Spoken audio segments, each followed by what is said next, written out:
Bloomberg Surveillance, Early Edition, with Francine Lacqua. Good morning, everyone, and welcome to Bloomberg Surveillance Early Edition. I'm Francine Lacqua here in London. Here's what's coming up on today's program. Rishi Sunak and Ursula von der Leyen meet today in the UK on the cusp of an agreement on Northern Ireland, but the Prime Minister still faces obstacles in selling any deal. Investors weigh up rate bets following hot inflation data from the US. We speak exclusively to Andreas Utermann, chairman of the Swiss asset and wealth manager Vontobel. Plus, Nigeria's election results have been marred by glitches in a new electronic system being used to verify identities. We're live in Lagos. So we start with our top story. And EU Commission President Ursula von der Leyen is on her way to the UK to meet Prime Minister Rishi Sunak to finalise a deal on a post-Brexit settlement for Northern Ireland. Now, speaking to Bloomberg earlier, the UK Shadow Chancellor of the Exchequer, Rachel Reeves, said Labour will support the government on a Brexit deal. We hope that the deal improves upon the Northern Ireland Protocol. And we've been very clear. Labour are the party of the Good Friday Agreement secured 25 years ago. We'll do nothing to put that in jeopardy. We're not going to play party politics with this. Now, for more on all of this, we're joined by Bloomberg's Lizzie Burden, who's in Westminster in central London. So, Lizzie, talk us through, good morning, first of all, talk us through the choreography of the day. Well, Francine, as you say, Ursula von der Leyen is set to meet Rishi Sunak around late lunchtime. They're expected to meet in Berkshire, which, of course, is the county home to the royal castle of Windsor. It's not clear yet whether she's going to meet with the king. There was controversy over the weekend, accusations that that would be dragging the royal family into politics. But if they can get a deal, and the expectation is they would, it would be weird, frankly, if they didn't after all of this hype. Then they will come back to Westminster. There'll be a cabinet meeting at which the Prime Minister, the Foreign Secretary and the Secretary of State for Northern Ireland will brief ministers on the deal. Then there'll be a joint press conference between von der Leyen and Sunak, taking questions from the press, and then Sunak will make a statement to the Commons. Now, we're not expecting a vote to take place today, but when it does, it's expected to be a three-line whip. And as you heard there from Shadow Chancellor Rachel Reeves, Labour has offered its support to get a deal through Parliament. So, Lizzie, can the Prime Minister get the backing needed? Well, the Democratic Unionist Party and the hardline Brexiters within Rishi Sunak's party have scuppered the plans so far, but it seems that he's been on the charm offensive over the weekend, trying to make any last-minute tweaks that they need to get on board. There have been DUP hardliners saying that they're not going to get on board with anything that keeps part of the Northern Ireland Protocol, but the DUP is a broad church, so Sunak will be hoping that he can still get a deal through. The other issue is that he's on resignation watch for Steve Baker, the Northern Ireland minister. He reportedly was left out of the talks, but he gave a thumbs up to the cameras as he came out of Downing Street over the weekend. Read into that what you will. There's also Boris Johnson, the former Prime Minister. He has said that Sunak needs to keep the Northern Ireland Protocol bill as the gun on the table with Brussels. It, of course, allows the government to override unilaterally parts of the Northern Ireland Protocol. And Liz Truss, the other former Prime Minister, was instrumental to drawing up that bill when she was Foreign Secretary. She's not going to want to drop it.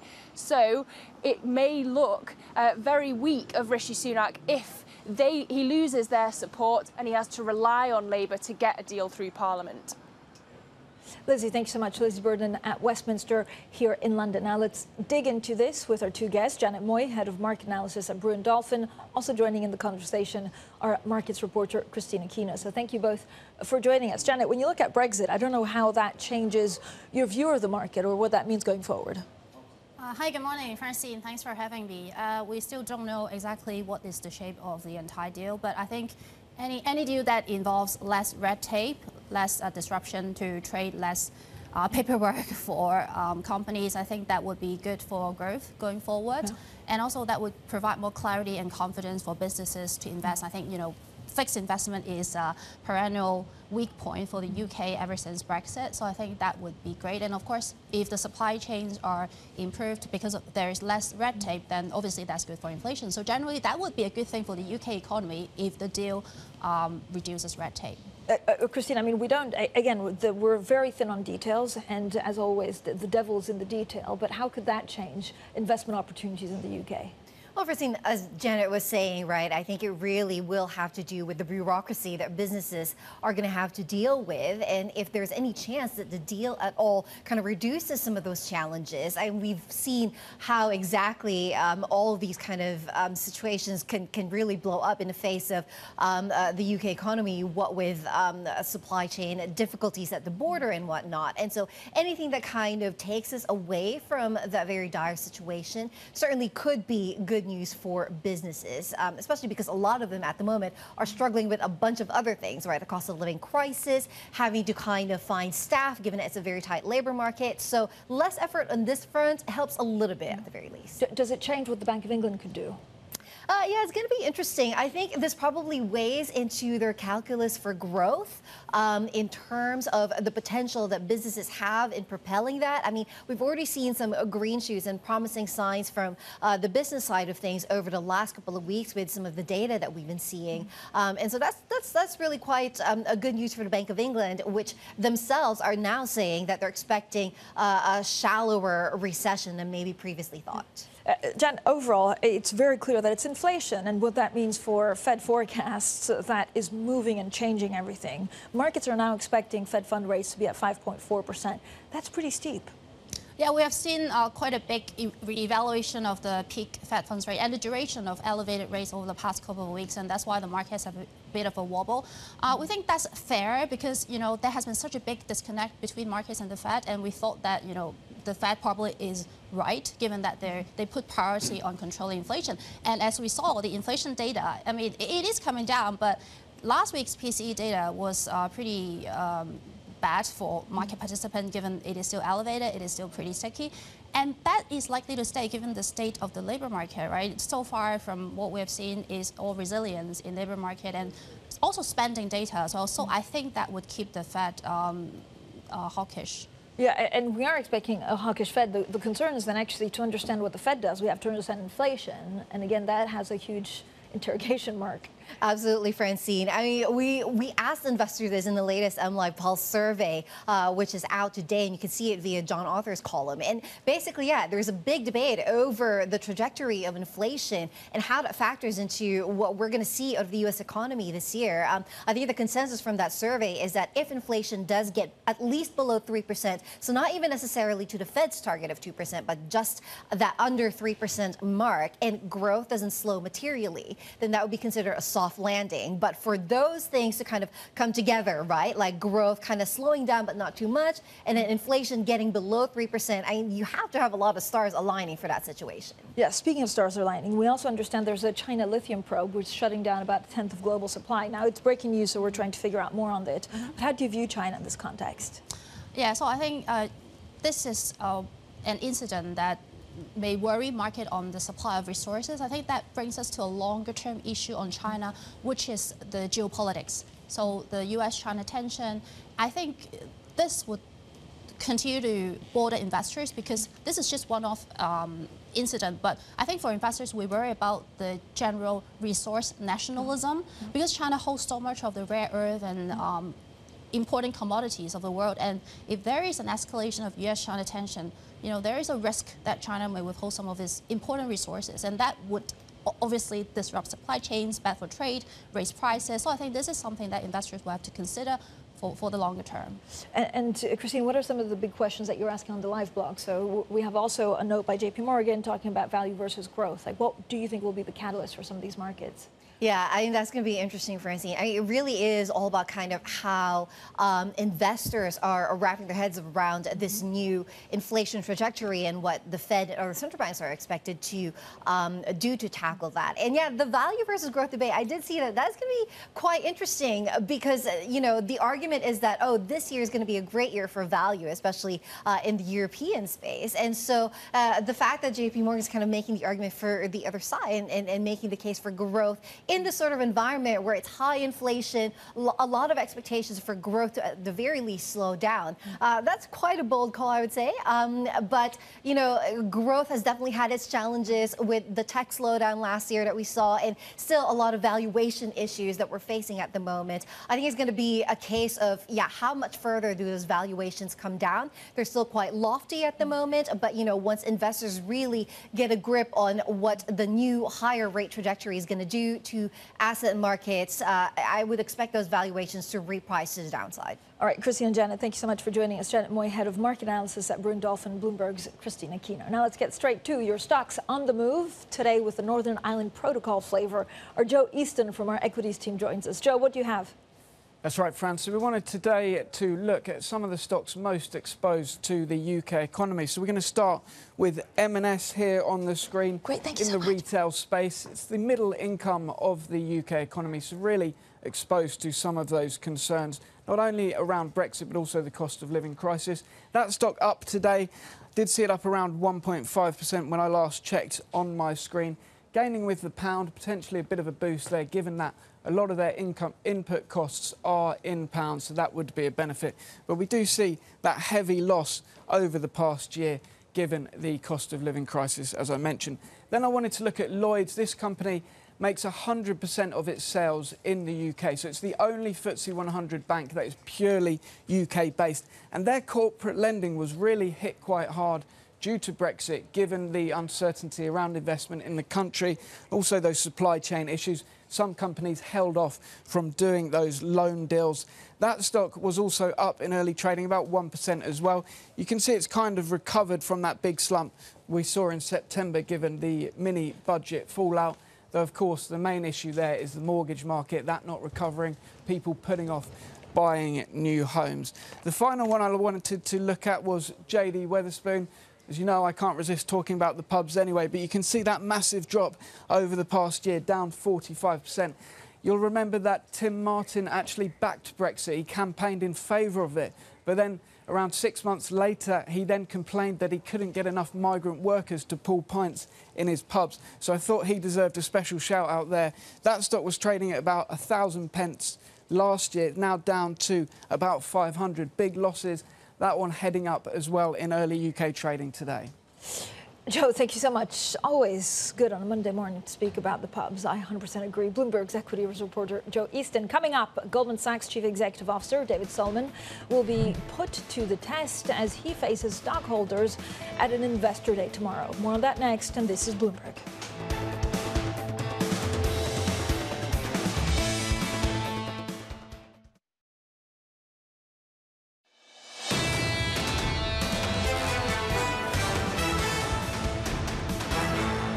Economics, finance, politics. This is Bloomberg Surveillance Early Edition. I'm Francine Lacqua here in London. Now, Goldman Sachs holds its second ever investor day tomorrow.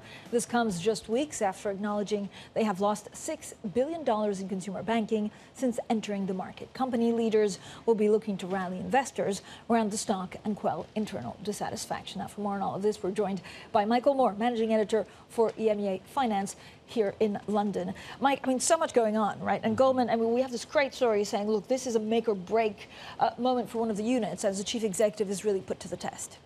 Yes, I think, you know, we're talking about that unit being the asset and wealth management unit. That has been for a long time what Goldman has pointed to is this is the path to us getting a higher multiple. We make a lot of money in trading, we make a lot of money in investment banking, but investors don't give that a very high multiple because it's so volatile, because it swings around so much. So this can be the steady ballast of our bank. That's what Morgan Stanley has done so successfully under James Gorman, and that's where Goldman is trying to get more credit, and I think the Investor Day will be a big piece of that. Can David Solomon turn this around? Well, if you look at a year ago, Jamie Dimon used his Investor Day to really kind of head-on take on criticism of the bank's spending and really, you know, kind of change the narrative of that. I think that's what Solomon will try to do here, kind of change the narrative. It's all been about the flop that was consumer banking, but if they can show some momentum in this other business that investors tend to like, that could help change some of the, you know, momentum of. So momentum is, so this is what negative narrative. So he basically, I mean, will he say that everything's on the table, and how much is his job on the line actually? I think, you know, the stock has been doing okay. It hasn't been doing terribly, but if, you know, I think what investors look to is that difference with Morgan Stanley in terms of the multiple, which is a far cry from a decade ago when Morgan Stanley was looking up at Goldman.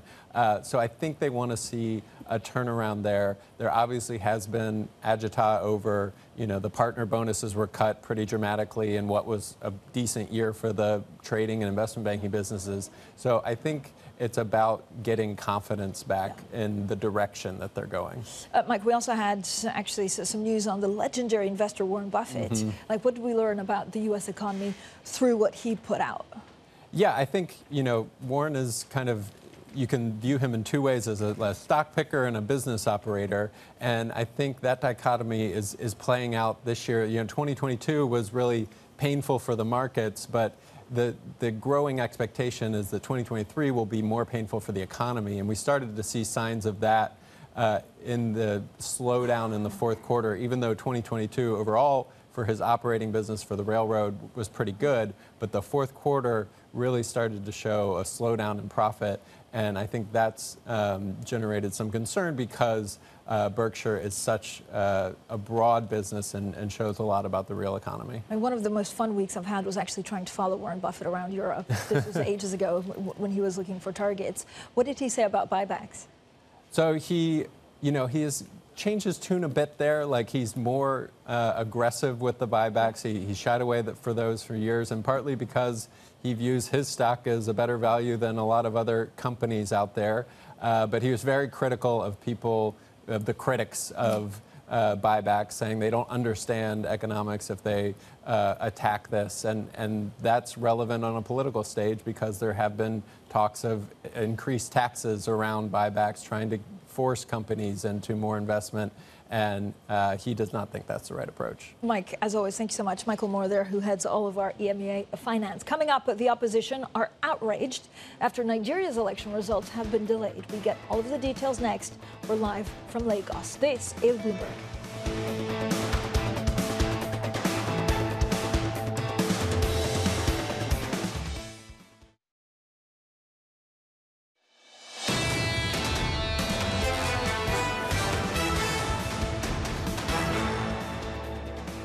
Economics, finance, politics. This is Bloomberg Surveillance Early Edition. I'm Francine Lacqua here in London. Now, there was an interview with Christine Lagarde earlier in the weekend saying that they're expecting a 50 basis point hike for the month of March. Traders now pushing back against that peak ECB rate bets into 2024 for the first time. So we'll keep an eye on that. I'm not seeing a huge movement when it comes to euro dollar, and you can see the German 10-year yield 2.56. Now, results have begun trickling in from Nigeria's presidential election 2 days after voters in Africa's biggest democracy went to the polls. The country's electoral commission says glitches in a new electronic system used to verify citizens' identities won't have any impact on the results. Bloomberg's Jennifer Zabazaja joins us now from Lagos. So, Jen, good morning. How is vote counting going? Yeah, Fran, I mean, what we're hearing from the Electoral Commission, as you just mentioned, was that there were a number of issues over the weekend, but that the results are not going to be affected. But if you talk to voters, and a lot of people who did spend most of their weekend standing in line voting, they're getting a little bit frustrated by this fact, just because of what you said. It's been 48 hours since people actually cast their vote, and we only have results from one of 36 states plus Abuja. That state that we have as of Monday morning and as of this time right now is Ekiti State, which is a small state in the southwestern part of Nigeria. And the ruling party candidate Bola Tinubu won that. But really what we need to hear is a few more states just to get some indication of where this is headed at this point in time. And in particular, what we're paying a lot of attention to is Lagos State, where I am right now. It is the smallest smallest smallest state by area, but most important state. Really, if you think about the financial and the business community here in Nigeria, it accounts for 40% of the GDP in Nigeria, and it could be a massive indicator for where this is going. For the past several decades and several elections, it has gone to the ruling party candidate, which in this case is Bola Tinubu. He used to be the governor of Lagos State. So we're going to be watching to see where the Labour Party candidate potentially falls in there and what happens thereafter. But like I mentioned, we still have a number of other states that we're paying attention to just to get some sense of where this is headed. So if you give us context, what's on the ballot for Africa's biggest economy, Jen? Right. I mean, we're seeing people now driving around the economy. At least the economy, the business activity seems like it is picking back up after a weekend really of no movement whatsoever. But when you think about what this economy has gone through over the past several months and years, it's really been in decline. We have inflation that is up close to 22%. Unemployment is close to 33%. There's a lot of young people here that are educated or that are not in school that are waiting to get jobs. And what we've seen over the past year or so is a lot of them leaving this country. And so this next president is inheriting an economy that has really, Fran, back to you. All right, Jen, thank you so much. Of course, the economy will be changing after a pretty disastrous couple of years. Jennifer Zabazaja. Coming up, chairman of the Swiss asset manager Vontobel, Andreas Utermann. He joins us to discuss the industry and the economy for 2023. That's an exclusive conversation. This is Bloomberg.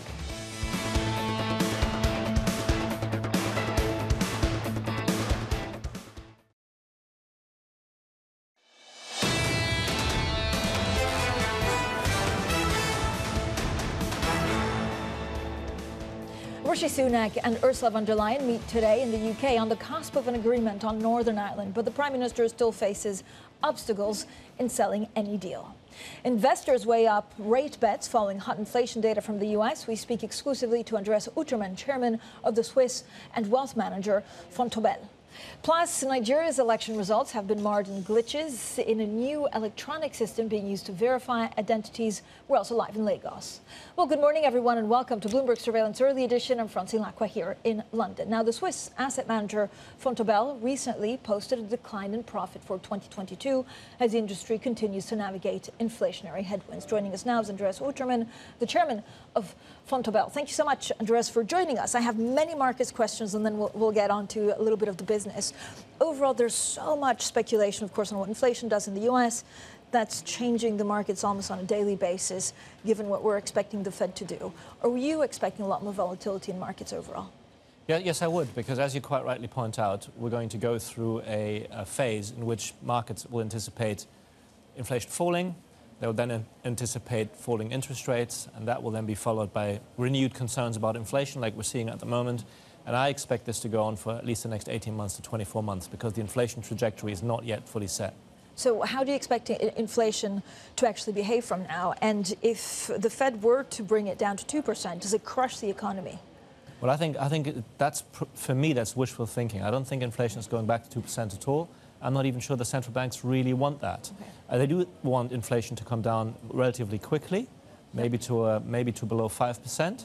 If that were to be achieved, that would be a great thing. I think the key issue here is speed, because if inflation doesn't come down very quickly, people's expectations will start to include higher inflation expectations, and that will make it more difficult to get inflation under control in the medium to long term.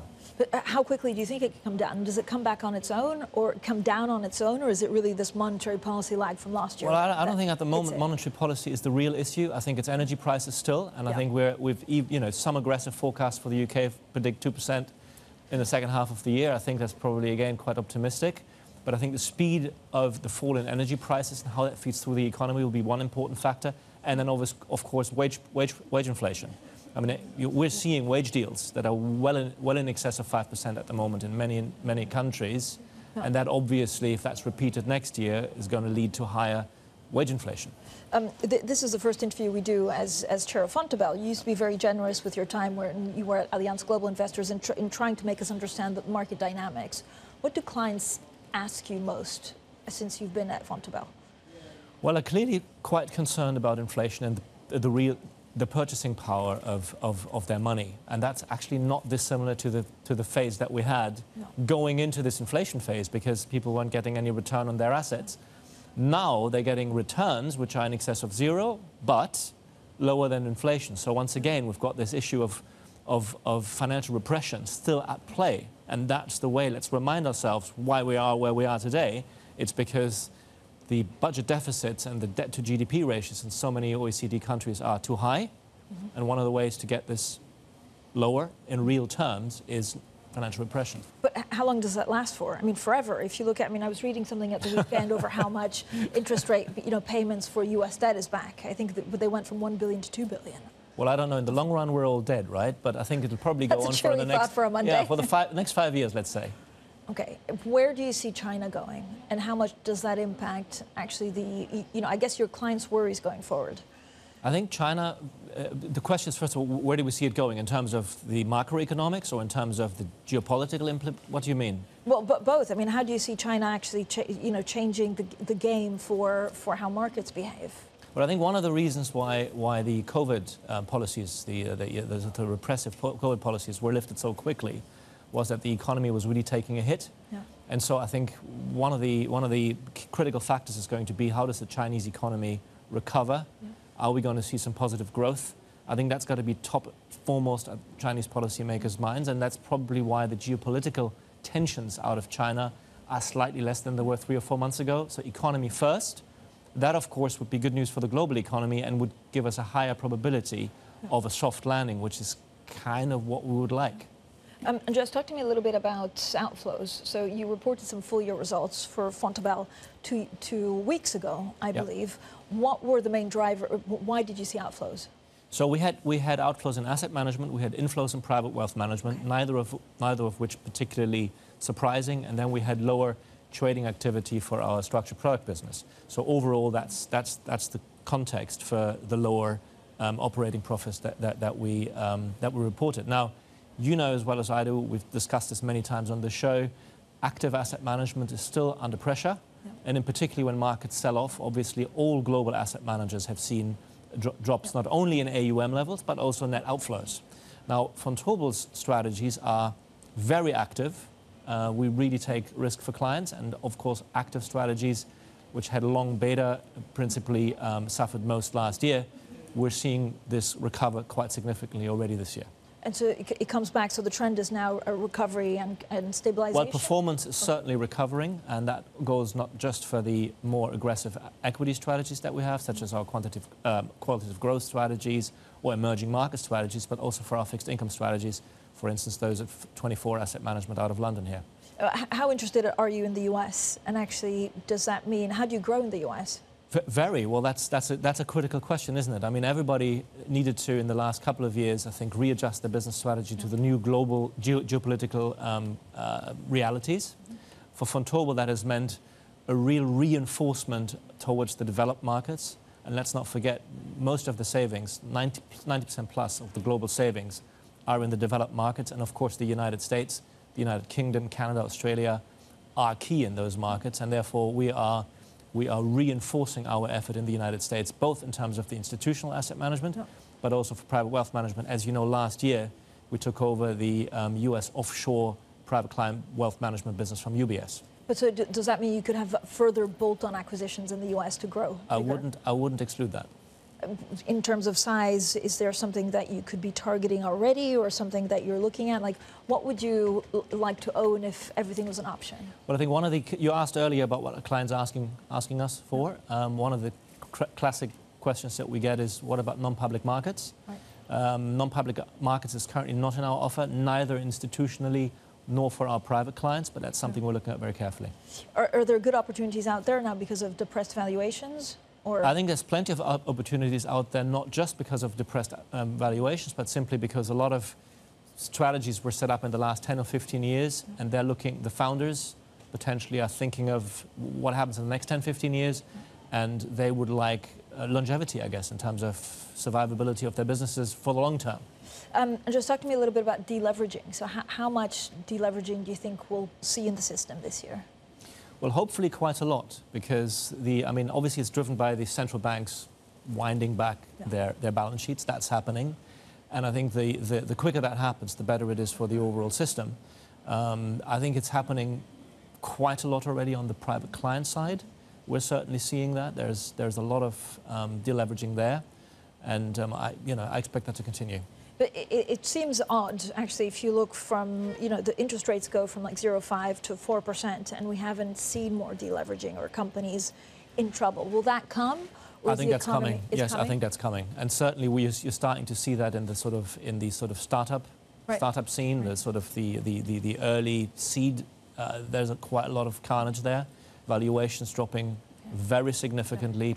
Companies trying to launch convertibles to finance themselves. So we're starting to see that there, and that will obviously go, as the year or two progresses. And this is across the regions, or more Europe and UK?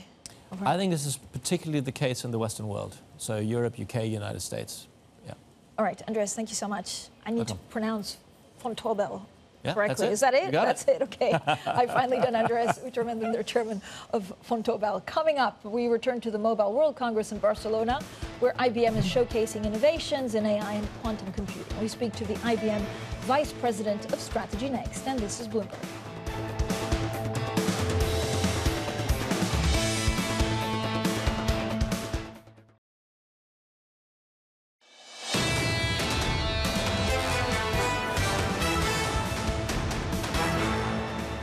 I want to be clear, we are not yet seeing inflation going down to target fast enough.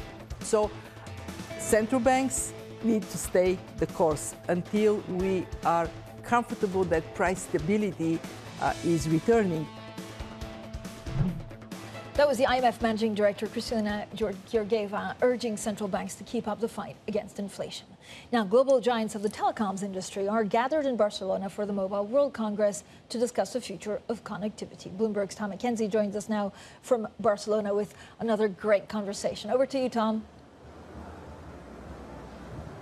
Francine, thank you. Yes, I am joined now by Marisa Viveros, flown over from New York, the Global Vice President of Strategy when it comes to telecoms, media and entertainment at IBM. Marisa, thank you for joining us. Let's start this show, Mobile World Congress. It used to be very much focused on the smartphone, on the consumer. It's shifted now to enterprise, and this is a space that IBM plays in significantly. What are you seeing in terms of the corporate spend within enterprise for your solutions, the hardware and the software? How much demand is there, and what are your corporate clients spending it on? Yeah, so that's our corporate clients, which includes many of the largest companies across all the verticals, including telecommunications, where we serve 85% of the largest telco around the world. If we think about the spend, now in sort of projecting into the future, cloud and hybrid cloud is clearly the hybrid cloud spend is going to dwarf almost any other spend. So the hybrid cloud, moving applications from one cloud to another, being less vendor independent by doing that. We are using Red Hat OpenShift as our operating system that runs across all these clouds, and that's how we are presenting to our clients. The second area is AI and observability. So artificial intelligence has been around for more than 50 years, as you know.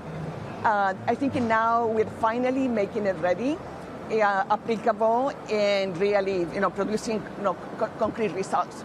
So we see that across the manufacturing plans, we see that sort of the operational technologies, we see that in banking, in insurance, of course in media, to produce films, to come up with trailers, in the telecommunication industry to operate the network. So that is sort of automation.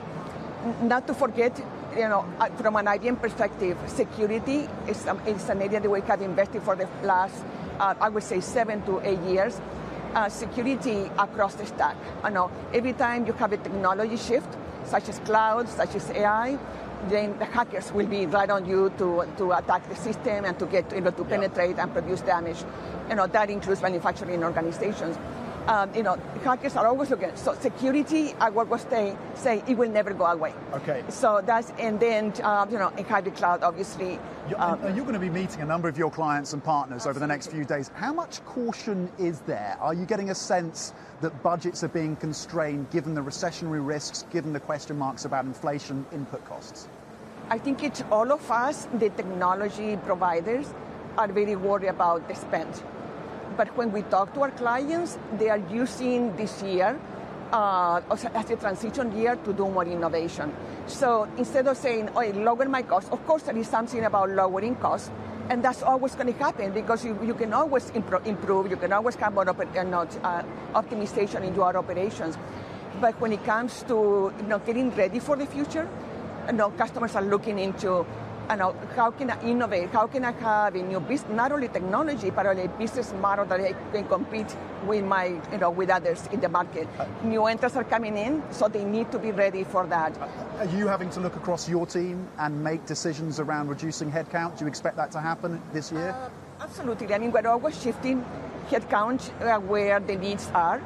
But most important, we're always skilling our sales, our delivery, our product developers, product managers. We're always giving them more skills. In fact, just we completed a 20 modules section, throughout the Christmas, New Year's timeframe, and everyone in the company had to take these modules. Every module was at least 5 hours, and it ended with hands-on. And those education were done from the lowest level in the ranks all the way to as senior vice president. So so skilling that it could never end in this new environment. The metaverse is a hot topic at the event this week. Is it the future or is it a fad? We are always looking, as a technology company, and I've been in the technology industry for more than 30 years, from a research and from a development and services perspective. We're always looking for new experiences. And we want to produce, get a new experience for everyone, whether it is for education, for training, have a new entertainment. Entertainment is going to drive this. Gaming is going to drive the metaverse, I think. Are you pushing internally for IBM to put more resources towards we are kind of selecting what are the plays for us in the metaverse, and we believe that it's a huge play in security, in identity management. So when you move from one metaverse world to the next metaverse, so your identity management, your security, your secure wallet, digital wallet, all of that's going to be super important, and that's what IBM is placing a bet. That and also co-creating with our customers. So we are in fact co-creating with a number of customers across multiple industries on how to apply the metaverse within their industry. Just briefly, you touched on artificial intelligence. The critics would say IBM is lagging the likes of NVIDIA in providing the hardware needed to drive that revolution around ChatGPT and those kind of offerings. How do you close the gap? I would say different. We were the first one. I remember whatever it was in October a few years ago when we announced Watson AI, and we were the first ones. Huge announcement. The next day, every company was AI. Okay. So I consider ourselves pioneer. Okay. And we continue to develop hardware. So we have already announced a processor, an AI processor, done by our research team here in Zurich. So we continue to evolve our technology. In fact, in the cloud, also we're working on a number of areas. How can we improve all these algorithms? So, we love it. We are engaged, and our role is to make it real. Okay, Marisa Viveros, thank you very much indeed. The Global Vice President of Strategy for Telecoms, Media and Entertainment at IBM. Fran. Tom, thanks so much. Tom Mackenzie at the Mobile World Congress in Barcelona. Coming up, Labour's Keir Starmer is set to lay out his vision to boost growth in the UK as the government attempts to finally strike a trade deal with the European Union. We'll have more details next. This is Bloomberg.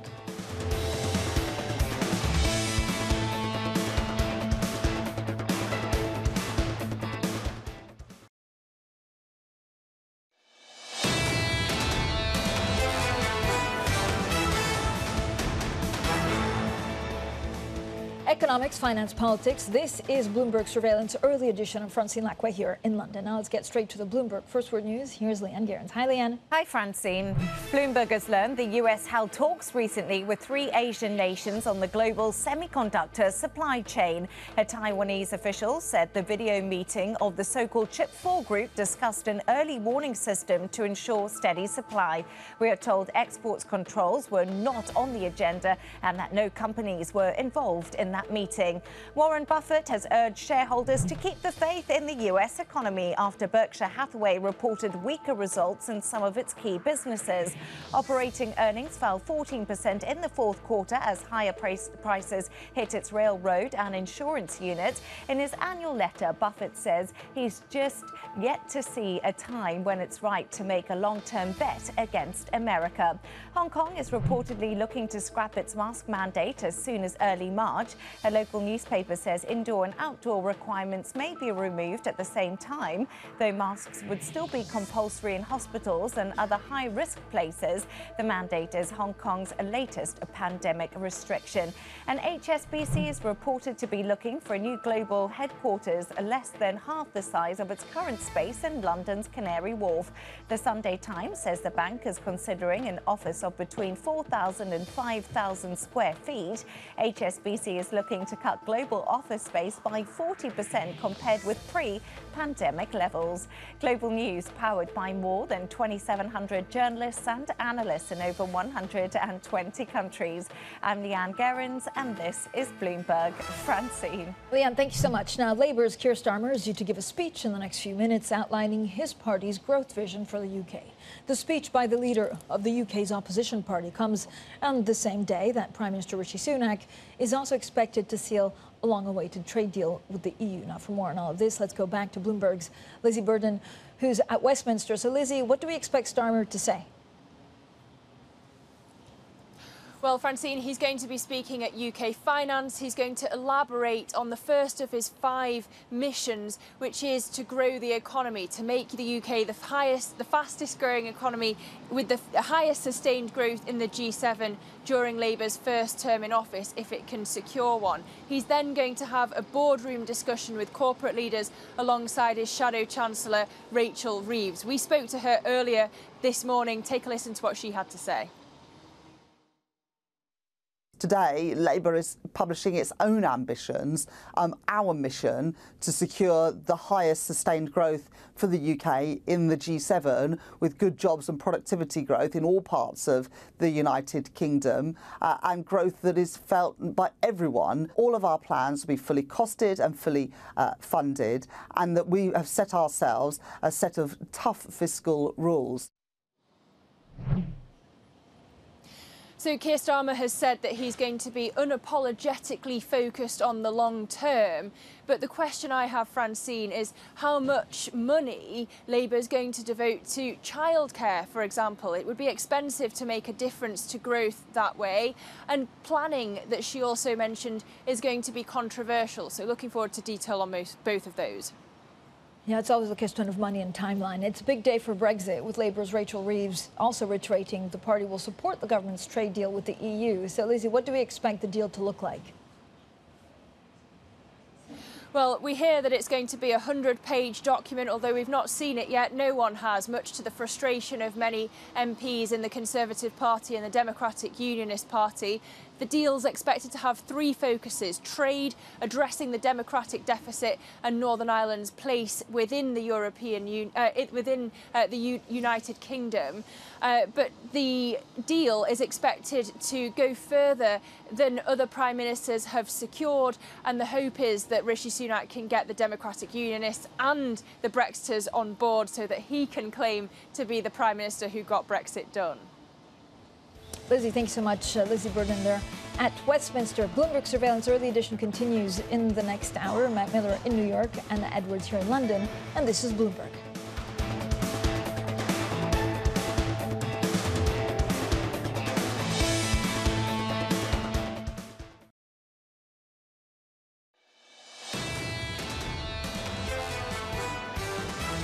I think a recession is likely. Will it be a deep recession? Probably not so deep. We're looking for the recession in the second half of this year, earnings going to reset. Investors are not only trying to navigate the next 12 months, but because we're at a critical time in capital markets history, investors are rethinking their strategic asset allocation. This is Bloomberg Surveillance, Early Edition, with Anna Edwards and Matt Miller. It's 10 a.m. in London, 5 a.m. in New York, and 6 p.m. in Hong Kong. Our top stories today. The UK and EU appear to be on the verge of a post-Brexit settlement for Northern Ireland. Rishi Sunak and Ursula von der Leyen meet today for final talks. In Nigeria, opposition parties want results from Saturday's election released immediately. The ruling party is dismissing concerns that the vote could be rigged. And Goldman Sachs hopes to turn the page on a forgettable year. This week, the firm's executives will lay out new reasons for investors to get behind the stock. Welcome to Bloomberg Surveillance Early Edition. I'm Anna Edwards in London with Matt Miller in New York. Good morning to you, Matt. It is Monday, but it still feels like we're dealing with Friday. Markets doing their best, though, to get over that sort of post-PCE shock. Yeah, exactly. We do see actually futures rising here. So after a surprise to the upside for inflation, a concern obviously for the markets because that means the Fed has to raise higher or at least hold there for longer. We see a little bit of a bounce in terms of S&P futures. Right now up just shy of 0.5%. We also see a continued climb in 10-year yields. So this actually provides a little bit of a headwind to stocks. Right now at 396.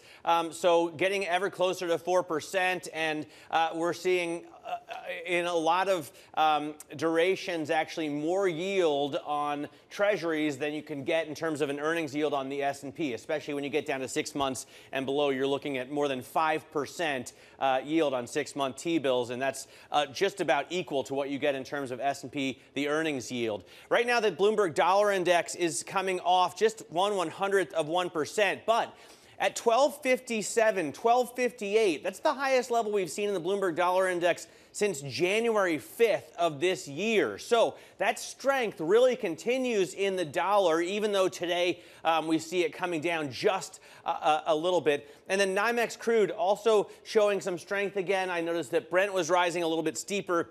Right now, 76.63 is what we see on NYMEX crude, even though we see a lot of other commodities dropping. And actually, when you look at the Asia board, you'll see one of those, iron ore, coming down. Now, this is for a separate reason. China, the government, has ordered some steel makers in a certain region to cut production pretty drastically by 30 to 50% ahead of some political meetings. And of course, that means less demand for iron ore. As a result, you see a 3% drop there. In terms of the overall market in Asia, off about 0.5% at the close. There weren't big movers in terms of the Hang Seng or the Nikkei. I did see that the S&P ASX 200 is down just over 1% at the close. That is pretty much an outlier, or at least it's the biggest drop among all of the other drops that we saw across Asia. And then I want to quickly look at the yen here. 136.36. So the U.S. dollar getting a little bit weaker against the yen, but from a relatively strong level. Anna, what do you see in terms of the European trade? Here in Europe, then, Matt, we see positivity across the European trading space. So many of these markets up by more than 1.4%. Certainly the German and the French markets are pretty strong. The FTSE MIB over in Italy also up by 1.7%. And it seems that the European markets actually sold off a little too much on Friday in that sort of post-PCE shock experience for risk assets that we saw. Yes, it hit US markets, but it also hit Europe. And then US markets rallied a little bit away from those earlier lows. And so now Europe plays catch up with that. Although interesting to see that US futures are now pointing higher. So Stocks Europe 600 is up by 1.1%. The chemicals sector up by 1.6%. That's really interesting because we'd seen that really heavily sold off during Friday's session. Did we sell off too much on that BASF story? And the sector is bouncing a little bit. Germany's 2-year yield, I put in here the yield, which is going higher. And we see this across many geographies, not in Italy, interestingly, today, but across many geographies, those yields still going higher, still catching up with the higher yield narrative that dominated in Friday's session. And now in Europe, more broadly in the Eurozone, we're thinking about whether we might not see a peak in interest rates until 2024. That, for the first time, being priced into markets. This is the pound. 119.67 is where we trade, up by 0.2%. And I put this in just because we are watching those Northern Ireland conversations very carefully. More from our colleague Lizzie Burden shortly. What kind of investment could be unleashed as a result of just more certainty around that relationship between the UK and the EU? Just want to mention another line coming through. This from UniCredit. I mentioned that the Italian stock market was doing pretty well today, and part of that is the banking sector. UniCredit headlines then suggesting that this bank is set to boost its 2022 bonus pool by about 20%, and that might fly in the face of the trend that we've seen for other businesses. Of course, many in the banking sector cutting back on those bonuses after what was a really tough year for many asset classes last year. But under Orcel, it seems that this bank is doing something different, has turned around and has been selling assets and returning some cash to shareholders as well. And now it seems it's standing out for other reasons. It is talking about higher bonuses than others, outperforming the rest of the sector. Now, let's get back to that Brexit narrative I mentioned. EU Commission President Ursula von der Leyen is on her way to the UK to meet with the Prime Minister Rishi Sunak to finalise a deal on a post-Brexit settlement for Northern Ireland. Speaking to Bloomberg earlier, the UK Shadow Chancellor, Rachel Reeves, said that the Labour Party will support the government on any renewed or rejigged post-Brexit deal. We hope that the deal improves upon the Northern Ireland Protocol. And we've been very clear. Labour are the party of the Good Friday Agreement secured 25 years ago. We'll do nothing to put that in jeopardy. We're not going to play party politics with this. UK Shadow Chancellor speaking there. For more, we're joined from Westminster by Bloomberg's UK correspondent Lizzie Burden. Lizzie, talk us through what happens today for an international audience who may be taken their eyes off this story. Well, Anna, here in Westminster, we've seen the Northern Ireland Secretary and Minister, Chris Heaton-Harris and Steve Baker, heading into Downing Street. We haven't seen Ursula von der Leyen yet, but she is due to meet Rishi Sunak, the Prime Minister, in Berkshire, which, of course, is the county home to the Royal Castle of Windsor. We're not yet sure whether she's going to be meeting the King. There was speculation over the weekend and criticism today by a Brexiteer backbencher saying that it's not right to bring the royal family into politics. But after this meeting, if they can get a deal, we're expecting Rishi Sunak to brief his cabinet on the deal and then have a joint press conference with von der Leyen where they'll take questions from journalists and then he'll make a statement to the House of Commons in Parliament. We're not expecting to have a vote in the Parliament today, but as Rachel Reeves there said, Labour has offered the government its support to get a deal through Parliament. If Rishi Sunak's relying on that support, it may make him look very weak. We've heard, I guess, some criticism that you mentioned there, but can Sunak win the support of Brexiteers and of unionists in his party? Well, they have been what scuppered the plans so far. Rishi Sunak's been out lobbying MPs over the weekend, trying to get them behind a deal, but they haven't seen the deal. That's what's frustrating them so far. You've also heard from hardline unionists in Northern Ireland saying that they're not going to back anything that continues parts of the Northern Ireland Protocol, but it's a broad church, the DUP, so it might be possible to still get them on side. You've also heard from the former Prime Minister Boris Johnson, who's been banging the drum, telling Rishi Sunak that he needs to maintain the Northern Ireland Protocol bill as a backup plan, a gun on the table to have leverage against Brussels. And the other former Prime Minister, Liz Truss, played a big role in writing that bill when she was Foreign Secretary, so she's unlikely to want to drop it. So the headache remains for Rishi Sunak, and we will see when we have the deal whether he's going to be able to get it through Parliament. All right, Lizzie, thanks very much. Lizzie Burden there reporting from Westminster. We'll bring you, of course, any breaking lines as they come, and if an agreement it comes, we'll bring you that as well. Now let's get to another big political story. The Nigerian ruling party's presidential candidate, Bola Tinubu, has won the most votes in a small southwest state as the results from Saturday's election begin trickling in. Voting in Africa's biggest democracy has been marred by glitches in a new electronic system. For the latest, we're joined by Bloomberg's Jennifer Zabasaja in Lagos, Nigeria. Jen, how is the vote counting going, especially with these concerns? Right, Matt. I mean, it's been 48 hours since the voting actually started. And at this point in time, as you mentioned, Bola Tinubu, which is the ruling party candidate, he has officially won the most votes of one state, but we're also getting some reporting that he potentially won another state, and we're hearing some reporting too that there's one other state that's slowly coming in. So, as we mentioned, results are slowly trickling in 48 hours after people began voting, but it's unlikely that we're actually going to see the next president, or the next president will be officially declared today, because there's 36 states within Nigeria that still need to report their official results. And in particular, what we're going to be watching out for is here in Lagos State, where I am. It is the most populous state within Nigeria. It accounts for 40% of the GDP and is really home to, it's the financial hub of Nigeria. So seeing what happens here, and in particular, whether or not Tinubu, who is the ruling party candidate, whether or not he is able to hold on to the state. But still, pretty early on, we're expecting a press conference in the next few hours, so hopefully we'll have an update after that. Jen, so that's where we've got to on the counting and where we haven't got to yet on the counting. But give us the background, give us the context on what it really is people are voting on here. What's on the ballot for Africa's biggest economy? The biggest issue, Anna, and the biggest challenge I think that everyday Nigerians are facing is really this issue with the Naira. We even saw earlier today the Naira weakened against the dollar ever so slightly, but I think it's still significant and just shows just how concerned and anxious people are about what this outcome is going to be. And what we're seeing right now, even in regards to the Naira, there's not enough Naira notes to go around. So without Naira, you can't pay people, you can't do business.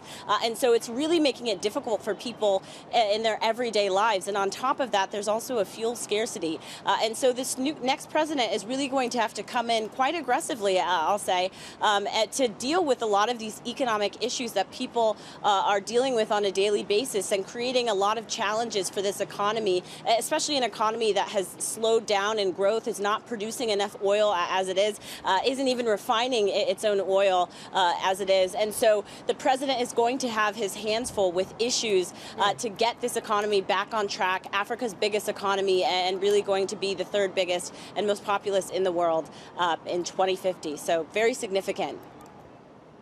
Jen, thank you very much. Bloomberg's Jennifer Sabasaja reporting there from Lagos for us. Let's pivot back to financial services. Goldman Sachs holds its second ever investor day tomorrow, just weeks after acknowledging it has lost $6 billion in consumer banking. Company leaders will be looking to rally investors around the stock and quell internal dissatisfaction. Michael Moore, Bloomberg finance editor, joins us now with more on what we should expect.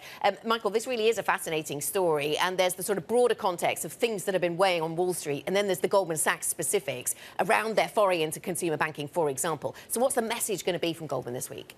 Well, I think the Goldman is going to try to move the conversation from the consumer bet that didn't quite work to the asset and wealth management business that they've been building for a while. And that is seen as potentially the way that this firm gets a higher multiple from investors. You know, the investment banking and trading businesses are quite strong. They've been strong for a long time. Investors don't give it as much credit because it is volatile, because it goes up and down with the markets. Asset and wealth management is seen as a steadier business. Morgan Stanley has done a good job of balancing those two, and they've gotten a higher multiple than Goldman. So it's really trying to focus investors on the growth that they've got there and the potential opportunities. I want to ask about, Michael, Berkshire Hathaway. They had earnings that, you know, at first glance look pretty fantastic, but then we see the rail unit earnings slipping, insurance unit earnings slipping. What do we know about Berkshire Hathaway, which came out over the weekend? Yeah, as you say, it's kind of, if you look at the full year, record results, quite strong, you know, held up well. But in the fourth quarter, you did see that slow down in some of the big businesses, including the rail business, profit dropping there. So Berkshire has always been this proxy for the real economy, as it were. And that is, you know, generating concern that 2023 might be a tougher year, even if, you know, the markets perform a little bit better. In the real economy, that's where we'll start to see some pain. All right, Michael, thanks very much. Bloomberg's Michael Moore talking to us about Goldman Sachs and Berkshire Hathaway. Let's take a look at some of the stocks that we're watching move in pre-market trading this morning.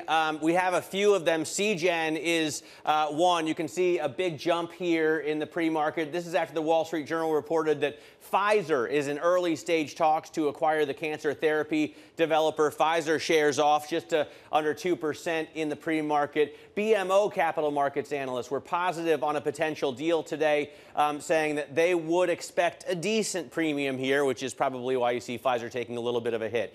Union Pacific said it's looking for a candidate to replace its CEO, Lance Fritz. As a result, those shares are up almost 6% in the pre-market. The railway company said it expects to name a successor this year after its board engaged a consultant in March of last year and formed a task force of directors in November. This according to a statement out yesterday. So watch this space in terms of Union Pacific leadership. Anna, you've got some breaking news.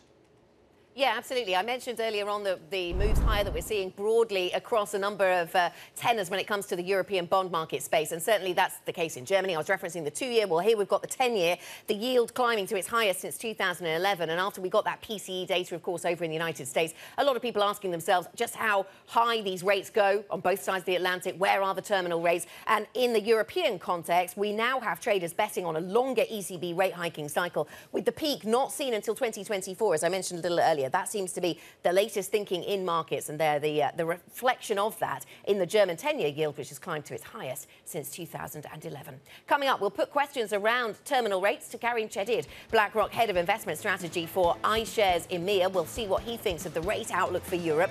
And we'll be live from the Mobile World Congress. That's taking place in Barcelona. We'll be speaking with NVIDIA's Senior Vice President for Telecoms, and we'll be talking about how AI is shaping the next frontier in connectivity. This is Bloomberg.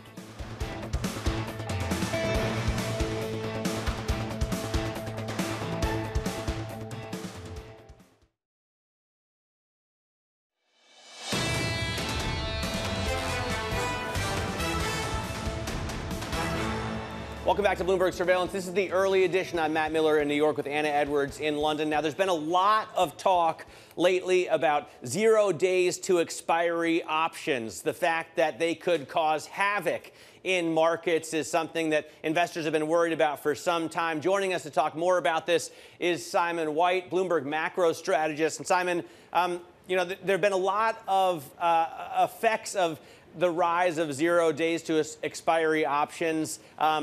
And the reason that we see this rise, I guess, is because they're now, trading on Thursday or closing on Thursday and Tuesday as well. So every day you have options expiring. Yeah, I mean, that's one of the reasons why you've had that rapid rise. I mean, they accounted for 10% of option volume maybe 4 or 5 years ago, well, 2018 sort of time, and now they're up to 50%. And so that's a very important key part. And the second thing is that you can sell these options without margin. So essentially allow people to take on extra leverage. And really what it's doing is it's the kind of real action is happening in these very short expiry options. So things like the VXV and the VIX, which are longer dated implied volatility indices, are not really reflective of what's going on. It's almost like, if the VIX is like a duck serenely swimming on a pond, 0 DTE are the legs frantically flapping under the water. So, I think if you really want to get an idea of what's happening in the market now, you don't really want to look at the VIX or the VXV. You want to go to the most active options page on Bloomberg. And that's what a lot of people are now doing before they look at the VIX. OK, so how dangerous is this duck then? It could be potentially very dangerous. Its legs are potentially dangerous. I mean, look, it's not something that's necessarily going to happen immediately. And there's a huge amount of discussion in the market. Some people are quite relaxed about it. Other people are more kind of, incendiary about what it might actually do. But I think if you combine two things together, if you have people taking on extra leverage, and you have essentially, it's ultimately leading to repressed volatility because people are trading less in the longer dated implied volatility. So it's given the illusion of lower volatility. Put these two things together in markets, it rarely ends well. So I think that it's not a matter of if, it will eventually, but it's not necessarily something that's going to happen in the immediate future. OK, we will certainly watch that, though. Thank you very much. Wise words from Bloomberg's Simon White then on those risks out there. And for more market analysis, check out Markets Live Go. MLIV Go, that's the function to use on your terminal. That's where you'll find the Markets Live blog. This is Bloomberg.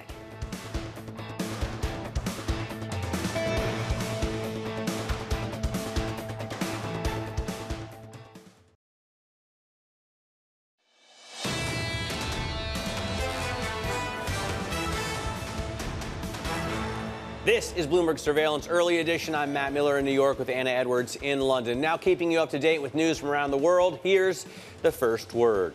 Over the weekend, the world's top finance chiefs failed to agree on a consensus statement because of an impasse over Russia's war in Ukraine. The host of the G20 meeting, India, issued a chair's summary as opposed to the traditional communique. Russia and China objected to the wording on the war. The language had been cleared by all participants in November. Off the coast of Italy, a wood boat filled with migrants broke apart after smashing into rocky reefs. At least 60 people died and dozens more are missing. Authorities say the boat had more than 200 passengers when it left from Turkey. And a U.S. government investigation reportedly has found that a laboratory leak in China most likely caused the COVID pandemic. According to the Wall Street Journal, a classified report on the Energy Department probe has been provided to the White House and key members of Congress. The Journal says the department made its conclusion with, quote, low confidence. Only a fifth of businesses in the UK plan to cut jobs this year, even though the vast majority expect a recession. That's according to a survey from the Boston Consulting Group. Meanwhile, more than half the business leaders surveyed say they will keep raising prices over the next 6 months. Anna? Coming up on the programme then, Matt, we'll talk to Karim Chedid, BlackRock Head of Investment Strategy for iShares EMEA. We've heard from Morgan Stanley overnight talking about how valuations and profit reports might be the things that weigh on stocks in the month of March. How does Karim look ahead to the month of March? What does he expect to see? He's been following the pickup in European equity exchange-traded products buying. Does that continue? We'll discuss. This is Bloomberg.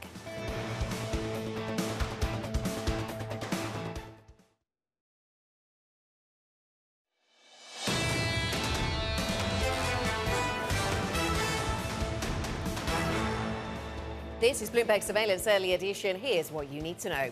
The UK and EU appear to be on the verge of a post-Brexit settlement around Northern Ireland. Rishi Sunak and Ursula von der Leyen meet today for final talks. In Nigeria, opposition parties want results from Saturday's election released immediately. The ruling party is dismissing concerns that the vote could be rigged. And Goldman Sachs hopes to turn the page on a forgettable year. This week, the firm's executives will lay out new reasons for investors to get behind the stock. I'm Anna Edwards in London with Matt Miller in New York. And Matt, markets then turning a corner really from that PCE shock that we got during Friday's session. All sectors in Europe in positive territory, and US futures point higher. Yeah, US futures are pointing higher after the drop that we saw on Friday. The question is that a bit of a dead cat bounce, or is there really some conviction here? I ask the question because there are a lot of headwinds to S&P futures this morning. You've got a higher yield on the 10 years. Investors let go of that debt to some extent, 396, but we approach the big round number of 4 again, as it looked like we were backing away a little bit last week, I should say. It looked like we were backing away from the 4% level. Now we're getting closer, and that is, of course, a headwind for stocks. A stronger dollar is also a headwind for stocks. And you see the Bloomberg U.S. Dollar Index coming down just a little bit right now, but it's close to the highest level that we've seen all year. In fact, this is, I believe, the highest print since January 5th of 2023. So we're still 100 points off from the all-time high of, I think, 1353 last year. But we've seen a pretty decent climb this year, and it looks like that's continuing, albeit we have a red arrow, a very slight red arrow right now. NYMEX crude has turned down We were up earlier in the session just about a half hour ago at 76.76. Now we're down at 76.22. So maybe we see continued concerns on the demand side or a little bit more supply than we had expected. In terms of what we see in Asia, thanks to one helpful viewer writing in, Anthony Stefano, I know that a couple of stocks have gone ex-dividend in Australia. And that's a reason that you see Australia falling a little bit more than other indexes there, but also because of the iron ore drop, the drop in that price, we've seen the big miners in Australia hit harder. In terms of the movers, CGen is one of the big gainers in the pre-market, up 12% as the Wall Street Journal reports that you could see Pfizer come in and buy this early stage cancer therapy developer. Pfizer shares are down on that report. BMO Capital Markets says that any deal would come with a decent premium, and that's the reason. And then Union Pacific right now gaining almost 6% in the pre-market after saying it's looking for a candidate to replace its CEO, Lance Fritz. The railway company expects to name a successor this year, according to a statement released yesterday. Anna? Let's have a look at what's going on in European markets then, Matt. And generally, it's a positive picture. We oversold a little around the PCE number on Friday. US markets rallied after that. Europe plays catch up a little bit with that. But also looking ahead at those US futures pointing higher, perhaps we will sustain some positivity in the short term. So European stock 600 up by 1.1%, and all sectors in the early hours of trading in positive territory, being led intermittently by the chemical sector, up by 1.6%. Did we oversell around the BASF story? That was certainly dominant, and one of the other themes that led us lower during Friday's session here in Europe. Here's the German sovereign debt market. The 10-year yield we have in here, 2.5657%. This is the highest since 2011, or we've touched at least the highest level since 2011. So something of a watershed moment, if you like, when it comes to the 10-year. But broadly speaking, across the curve in Germany, we're seeing those yields going higher, and this just the European expression of that global story about just how high rates go, how high terminal rates go. And now traders are betting on a peak in rates in the Eurozone, not actually hitting until 2024. So that just tells you how fast that story is moving, and maybe raises interesting questions about whether this rally in stocks can be sustained. Here's the pound at 119.72, up 0.2% today. The focus very much on the Northern Ireland Protocol there, Matt, and whether we get some renegotiated deal there. What could the role for the ECJ be? Can the Prime Minister in the UK bring along members of his own party? All those perennial questions surrounding Brexit, but certainly a better mood music between the two across the channel as we wait for Rishi Sunak and Ursula von der Leyen to meet. All right, we'll continue to pay attention to all of those threads. Right now, let's bring in Karim Chedid to bring them all together. He is BlackRock's head of investment strategy for iShares EMEA. And Karim, I guess the first question is, how much does your take on inflation matter? How much does the Fed matter right now? We saw the inflation data on Friday again bring the markets back down. And when you listen to Simon White, for instance, one of our strategists, he points out that if you look at the longer end of the curve, the bond market still hasn't priced in the kind of inflation longer term that we're seeing now. Yeah, thanks, Matt. I mean, when we look at inflation data, I think this week will be important, especially bringing the conversation to Europe with the CPI release on Thursday, which is going to be really important as a signpost for some of that pressure, especially in the core. And when I come back to the PCE last Friday and the market narrative, if we take a step back, you know, January was all about Goldilocks. February has seen a transition in the market narrative towards, you know what, it's a bit too hot to ignore when it comes to inflation. And I think as we progress into March, into the Euro CPI on Thursday, that too hot to ignore will be something that will stay with markets. Karim, good morning to you. And with that in mind, the European inflation picture, I noticed that and I've mentioned it a couple of times this morning, traders are now betting on a longer rate hiking cycle from the ECB. Possibly we won't see peak rates until 2024. Does it make sense for European stocks to rally in that context? Not a whole lot, actually. Anna, like when we look at the Fed pricing, we've seen significant pricing out of rate cuts. We've seen a higher terminal rate, almost 5.4% as of this morning from markets. But let's not forget, we're seeing a similar dynamic for Europe. And so for the ECB, you know, a terminal rate could be as high as 3 3/4. And then importantly, when they get there, they're not going to immediately start cutting, at least in our view. And so with that backdrop, I think there are still some challenges ahead for European equities. Yeah, especially as you were talking about European equity exchange traded products. We've seen a lot of buying of those since the start of the year because it was warmer. The energy crisis wasn't as bad as some had anticipated over this winter, at least. And then China reopened, and there were lots of reasons to be cheerful. Yep. Interest rates going higher is good for European banks, and there were a lot of those. So Europe was popular. Yep. Will Europe now be less popular?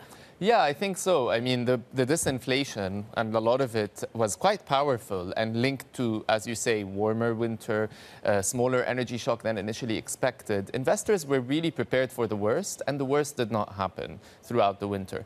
And that trade did play out tactically, and we did see investors buying it. In fact, we saw more than $7 billion into European equity ETFs in February, building on the inflows in Jan. You know, year to date, it's been a pretty good year, and it's not only European investors buying their home markets. We also saw US investors step in and buy Europe. But that's going to come under pressure. Well, you're still building conviction, it seems like, Karim, in consumer discretionary, European consumer discretionary companies, consumer discretionary ETFs. What product does iShares have there, and why do you think this rally has legs? Yeah, thank you for that question. I think this is a key difference from 2022. So in 23, when we say we're cautious on equities, we still follow with an opportunity mindset, whereas in 22, it was more of a hunkering down mindset. So thinking about where there could be opportunities in European equities, consumer discretionary is one, as you said. There's the tailwind from the reopening of China there. There's the tailwind that this is a milder recession that we're expecting relative to previous recessions, and also the tailwind that the consumers are in better shape than in previous recessions. But then we look to other cyclical areas like banks. You know, a higher for longer rate environment from the ECB, which is our base case, is good for banks. And so we're starting to see this pickup also in sector ETF flows in those pockets, consumer discretionary and banks. And I think ETF investors are going to get more selective with this next leg for European equities than they were year to date, where it was all building block exposures at the start. If we look at flows, Karim, investors have just been piling in to short duration treasuries. Do you expect that to continue? Absolutely. I mean, with fixed income, we have seen some flows come under pressure with credit ETFs in February, coming off of a pretty strong January. So as we look to March, I do think the conviction will remain around short duration credit, but also short duration treasuries and European govies. That short duration trend is something that we're seeing really accelerate, especially as you start to get really good yield without taking much duration risk or go down the capital stack, frankly, in corporate bonds. So it's a no-brainer. Okay, Karim, thanks very much. Nice place to leave the conversation. Karim Chedid of BlackRock, thanks very much for spending time with us. Coming up on the programme, we'll be live from the Mobile World Congress. That takes place in Barcelona. We'll be speaking to NVIDIA Senior Vice President for Telecoms. We'll be talking AI and how that is shaping the next frontier in connectivity. This is Bloomberg.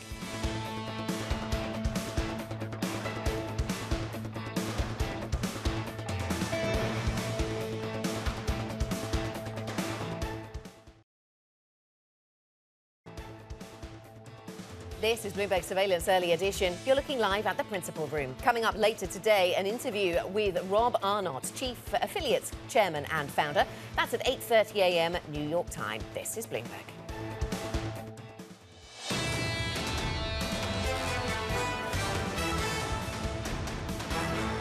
This is Bloomberg Surveillance Early Edition. I'm Matt Miller in New York with Anna Edwards in London.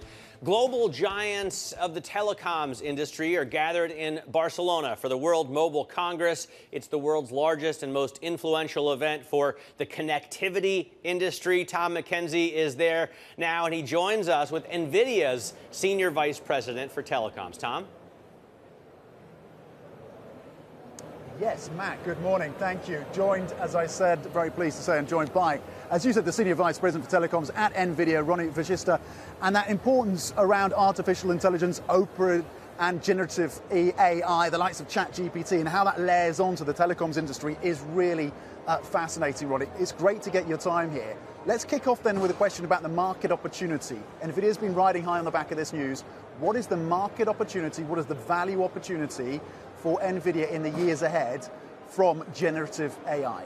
Yeah, so let me talk about AI in general and, you know, the connectivity between AI and telecoms. AI is just at the dawn of really getting used within the telecom arena. Telecom operators are looking at monetization opportunities from new types of applications, from new services that they can provide over the 5G network, having invested a large amount in the 5G network and the spectrum. And they're also looking at AI and how can AI reduce the costs, operational costs, which are mounting in this incredibly complex networks that they provide.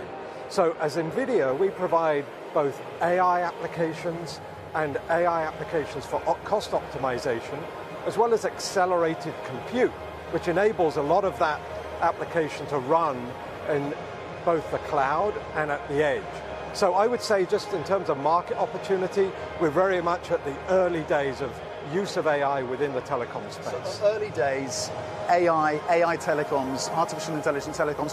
What is your expectation in terms of time frame as to when that leads to mass deployment of NVIDIA software and hardware for these businesses? So that's a great question. It's really starting now.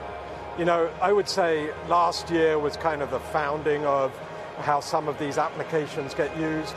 And why do I say that? Let me give you a couple of examples maybe. Today, Verizon is deploying a application from a company called AFI, which is a new company that is enabling autonomous retail. Autonomous retail or pop-up stores around sporting events, in supermarkets, where you walk in as a consumer, you show your credit card, you pick up what you want, you walk out the door. And there's no need for facial recognition, there's no biometric data, but it's 99% accurate. This is just one example. There's now examples of private enterprise where you have mines, for instance, with 5G connected cameras. And an operator now is able to monetize that capability for operating autonomous mines. So it's really starting to hit now, and I think it will be resonant over the next few years. And NVIDIA's come out with a cloud proposition as well around this space, around artificial intelligence. And I know you've partnered with the likes of AWS, of Amazon, Microsoft and others. Talk to us about how that is going to evolve. Other partnerships you're looking at? Are you looking at maybe investing in tying up more closely with some of these cloud service providers? Yeah, so a lot of these workloads that we're talking about, AI workloads, run in the cloud. And the cloud for us is infrastructure that is the same at the cloud, or, you know, as people talk about the edge, it's the same infrastructure. Same application software can run across that spectrum of wherever it's hosted. But our partnerships with cloud is very, very important. We, as NVIDIA, we really want to work with all the cloud providers because that infrastructure that we provide will also reside in the cloud. And so the go-to-market, the ability for enterprises to engage with our software is either on-prem, or as many of them are moving to the cloud in a cloud business model, it will be NVIDIA infrastructure hosted in the cloud. Hey, Ronnie, I'm wondering about, you know, AI obviously is a huge buzzword now, and cloud has been for a while, but NVIDIA kind of cut its teeth with graphics chips and then in-car connectivity. How are those two, you know, gaming and automotive telecoms, how are those two units or those two, you know, business lines doing for you? Yeah, I mean, we just announced, and you'll see that those businesses have a natural cadence, and automotive is on the growth trajectory for sure. You know, the NVIDIA heritage of graphics and accelerating graphics processing really lends itself to things like digital twins, for instance, and our ability to create real-world digital twins, the visualization of which and the physics-accurate parts of which really enable industries to transform. At the same time, if you look at some of the intelligent video analytics that's getting deployed in real time today, again, a heritage of video that's been able to now deploy in a completely new way, which is the video analytics. So businesses now for NVIDIA is, you know, you may think of them as vertical like automotive or industrial or retail, but they're all driven on the same platforms. And those are the NVIDIA platforms that we've grown over years to enable. What about the automotive side of things? You know, a lot of people struggle to understand why they need connectivity in automobiles, but increasingly it's impossible to find them without these chips. You know, you've got your own hotspot, you've got your own phone number in the car, you've got obviously the GPS and everything. How does that growth look to you going forward? So yeah, more and more electronics is making its way into the car. We announced recently the ability to play NVIDIA games in the car, stream directly to the car. We have ways of being able to optimize bandwidth. That business for us is looking, you know, positive, and I would say that as more and more electronics and more intelligence comes into the car, but also as the car becomes more of a device, a connected device, it very much lends itself to a lot of the NVIDIA strengths. Ronnie, you may have picked up on the fact that Matt Miller has something of an obsession about autos and the combination between tech and autos.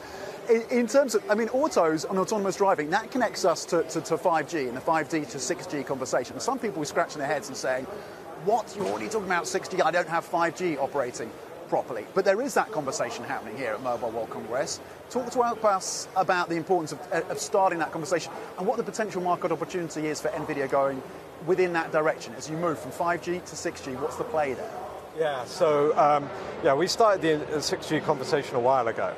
Now, whether it's called 6G, I'll leave that up to others, but the enablement of new applications, connectivity of billions of things, this has to happen on autonomous AI-driven networks. It can't be the traditional networks, the way of things. You're talking about automotive, connected cars, connected robots, connected factories.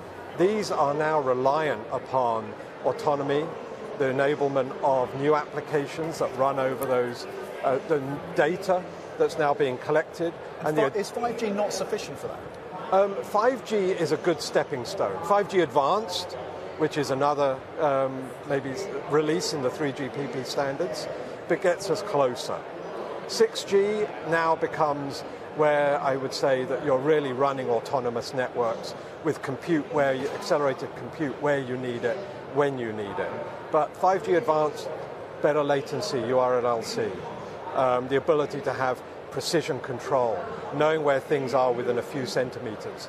Those kinds of things are very much within the NVIDIA playbook as we look at autonomy and AI within the network. Okay, really interesting. Ronnie Vasishta, thank you very much indeed. Vice President for Telecom at NVIDIA on that conversation around the move from 5G to 6G and, of course, generative AI and the opportunities for NVIDIA, the chips, the hardware and the software. Matt. Yeah, I have a feeling AI is going to be a hot word for every interview you do. T-Mac is at the Mobile World Congress in Barcelona. It's an awesome conference, and it goes on for days, so he's going to continue his coverage there. He's going to speak with more global executives this week. Tomorrow, Lockheed Martin CEO Jim Taiclet joins us on Surveillance Early Edition, as well as many, many others. This is Bloomberg.